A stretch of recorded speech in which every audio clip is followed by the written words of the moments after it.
व्यर्थ चिंताएं, विकृत भावनाएं और गलत धारणाएं तभी मिटती हैं जब हम अपने भीतर के सत्य को पहचानते हैं। यही कारण है कि आज के दौर में जब डिप्रेशन और मानसिक तनाव जैसी चीजें तेजी से बढ़ रही हैं, गीता का संदेश मैं मानता हूं लोगों को नया संबल देता है। गीता पढ़कर विपरीत परिस्थितियों में भी उत्साहवर्धन और निराशा में भी आशा का संचार होता है। गांधी जी कहते थे कि जितने भी किताबें अब तक उन्होंने अपने जीवन में पढ़ी हैं, उन सब में सबसे अधिक सांत्वना 2 पुस्तकों से उन्हें मिली है, श्रीमद् भागवत गीता और श्री रामचरितमानस। और साथियों, वे भी यह कहते थे जब उन्हें संदेह घेरते थे, जब वह दुविधा की स्थिति में होते थे, जब निराशाएं आती थी और जब कोई प्रकाश की किरण नजर नहीं आती थी, तब वे श्रीमद् भागवत गीता के ही शरण में जाते थे।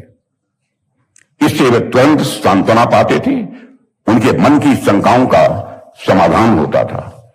देवियों और सज्जनों, गीता में दिए गए कर्मयोग की भावना, समत्व की सीख और आत्म स्वरूप की पहचान हमें सुखपूर्वक जीवन जीने का यह मार्ग दिखाते हैं।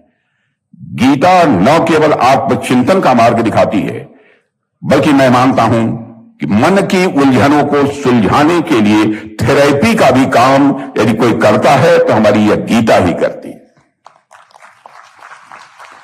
साथियों, जब जब हम जीवन में उलझते हैं, यह गीता हमें दिशा देती है, दिशा दिखाती है।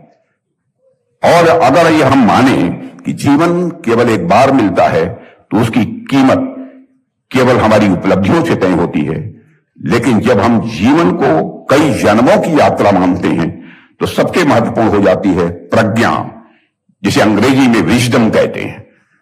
और हम इस बात को महत्व देते हैं कि हमारी समझ कैसे विकसित हो, हमारी समझ कैसे व्यापक हो। यह समझ की दुनिया क्यों है, हम यहां क्यों हैं, और बार बार इस जीवन चक्र से गुजरने का मतलब क्या है, उसका अर्थ क्या है।